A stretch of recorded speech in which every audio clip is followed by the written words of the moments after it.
Parece que a agilidade em projetos veio para ficar. Muito se fala sobre transformação ágil e agilidade nos negócios. Mas será que essa é a solução para todo e qualquer tipo de projeto? Neste vídeo, vamos mostrar que não só de Scrum e modelos ágeis que vivem os projetos. Vamos lá? Como mostramos no vídeo Receita para o Desastre, o modelo Cynefin explica muito bem em que tipos de projetos os modelos tradicionais ainda devem ser usados. Se você ainda não viu esse vídeo, vá até a descrição deste aqui para acessar o link. Os modelos tradicionais normalmente são compostos por uma sequência linear de desenvolvimento. Primeiro vem a ideia, depois análise, design, construção, testes e, finalmente, a entrega do produto. Obviamente, dependendo do modelo tradicional, uma ou outra fase tem seu nome modificado, ou ainda, fases são acrescentadas ou eliminadas. Mas, de forma geral, o que todos têm em comum é que uma fase só se inicia após o término da fase anterior.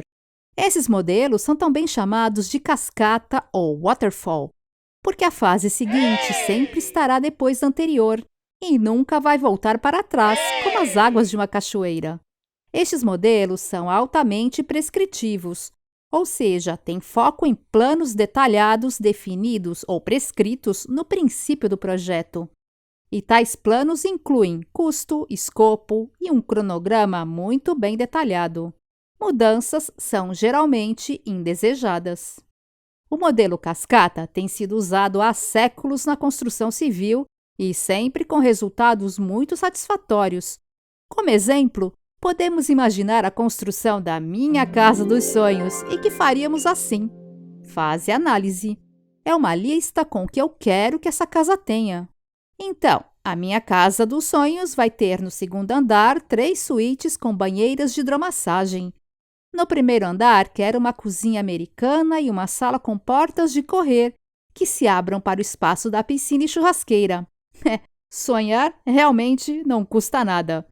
Fase design. Aqui são elaboradas as famosas plantas, com todas as medidas e indicações necessárias para que a construção seja feita sem que, ao seu final, ela desabe ou se pareça com um hospital. Fase construção. Esta é a fase em que vemos nosso sonho ou pesadelo sendo concretizado. Sabemos que dá uma dor de cabeça danada ter que lidar com pedreiros, porque sempre estão construindo paredes tortas e fora do lugar. Mas, se o projeto for bem acompanhado por um arquiteto ou mestre de obras, é possível que esta fase termine sem muitos traumas. Fase de testes. Aqui já temos praticamente a casa pronta. O que vamos fazer é ver se a água do chuveiro está escorrendo para o lado do ralo ou para dentro do quarto. Se ao acionar o interruptor, a luz vai acender. Se a porta está encaixando no batente, etc. Caso essas pequenas falhas estejam acontecendo, pequenas correções são realizadas antes de darmos a casa como pronta e entregue. Embora tenham evoluído ao longo dos tempos com novas máquinas e equipamentos, projetos de construção civil existem há centenas de anos na história da humanidade. Em linhas gerais, sua forma de execução se manteve a mesma. Uma longa fase de definições e especificações no início, que tem como saída um plano, seguida de sua fase de execução. O modelo ágil. Em software, normalmente o cliente chega com um desejo, mas não sabe exatamente expressá-lo. Tem uma ideia, mas não consegue colocá-la no papel. Isso acontece porque o software é, por definição, intangível, ou como diriam os grandes filósofos. O hardware é a parte que você chuta e o software é a parte que você xinga. Assim, ao usar o modelo cascata no desenvolvimento de software, o cliente só tem a verdadeira noção do que pediu bem ao final do projeto. Seria mais ou menos assim. O cliente queria um hospital e recebeu uma clínica veterinária. Ambos os prédios são usados para curar doentes, só que um deles é focado apenas em animais. Em 2001, um grupo de desenvolvedores de software totalmente desesperados porque não conseguiam entregar nada que prestasse, decidiram criar o Manifesto Ágil, que seria um grito de liberdade com relação à forma tradicional de se gerenciar projetos de software. Alguns métodos ágeis já existiam antes de 2001, como, por exemplo, o Scrum, mas só foi a partir dessa data que o mundo do software passou a levar a sério essa nova mentalidade. E qual foi o milagre? Entregas parciais e constantes. Assim, o cliente vai vendo se o que ele tinha em mente é exatamente o que está sendo construído. Este modelo é o que chamamos de iterativo e incremental, ou seja, a cada curtos períodos de tempo, entregamos uma nova parte do software. É como se construíssemos uma suíte por vez, ou seja, indicamos o que queremos que ela tenha, aí é elaborada a planta somente dessa suíte, depois ela é construída, testada e entregue. Na próxima iteração, passaremos à construção da segunda suíte e assim por diante. Aqui já deu para perceber que os métodos ágeis não são a melhor forma de construir casas, não é mesmo?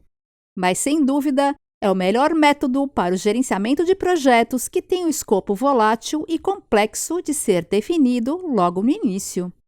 Senta que lá vem história! Tá legal, mas então por que foram adotar o método cascata no desenvolvimento de software? Software existe, acredite, desde 1948, ou seja, logo após a Segunda Guerra Mundial, já tinha gente fazendo estrago. E naquela época não existiam técnicas, recursos e práticas capazes de fomentar a construção de sistemas com características adequadas e que permitissem a sua evolução. Assim, o modelo conhecido até então, o cascata, foi adaptado para o mundo intangível do software. Não devemos demonizá-lo, já que ele foi concebido para trazer ordem ao caos que existia na área de TI. Era o que se tinha para aquele momento. Resumindo, os modelos ágeis vêm para resolver 3 falhas importantes do modelo cascata. Os projetos reais, construídos em alguns tipos de indústria, como a de software, raramente seguem o fluxo sequencial do modelo cascata. É muito raro e difícil para o cliente saber e estabelecer explicitamente todas as suas necessidades. O modelo cascata é fortemente baseado nisso e tem dificuldade para adequar a incerteza natural que existe no início dos projetos.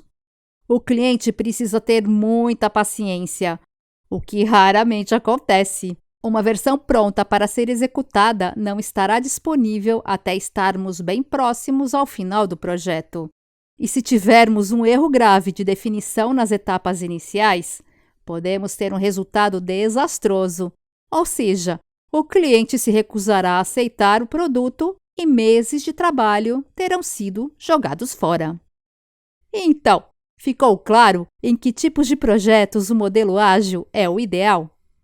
E assim, encerramos o vídeo de hoje. Se você ainda não se inscreveu no canal, clique em inscrever-se e não esquece de dar um like se gostou do conteúdo. Até mais!